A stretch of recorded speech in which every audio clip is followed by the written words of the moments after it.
एक दफा का जिक्र है कि एक गांव में 3 सादा लोह दोस्त रहते थे। एक दिन वो तीनों गांव में आने वाले रास्ते में बैठे थे और खुश गपियां लगा रहे थे कि वहां से एक औरत का गुजर हुआ और उसने वहां से गुजरते हुए उनको सलाम कर दिया और अपनी मंजिल की तरफ चल पड़ी।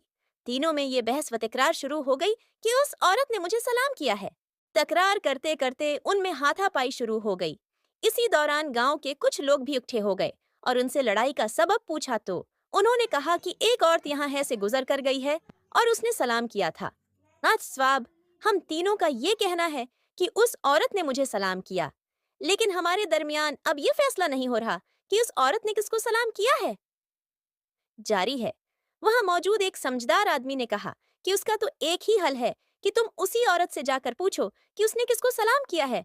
ये सुनकर उन तीनों के साथ गांव के चंद लोग भी उस जानिब भाग पड़े जिस तरफ वो औरत गई थी और काफी दूर जाकर इस औरत को देखा और चलाने लगे कि रुको, हमने बहुत जरूरी बात करनी है। तुमसे ये सुनकर वो खातून रख गई और उनके आने पर बड़ी हैरानगी से पूछा कि ऐसी कौन सी बात है जो तुम पूछना चाहते हो। तवान में से एक बोला कि हम तीनों दोस्त इस जगह पर बैठे थे कि तुमने हमें सलाम किया था, तो बताओ कि तुमने हम तीनों में से किसको सलाम किया है। ये सुन को वो खातून बहुत हैरान और परेशान हो गई कि मैं अब इनमें से किसका नाम लूं। तो उसने जवाब दिया कि मेरा सलाम उसके लिए है जो तुम तीनों में से बड़ा बेवकूफ है, और ये कहकर वहां से चल पड़ी।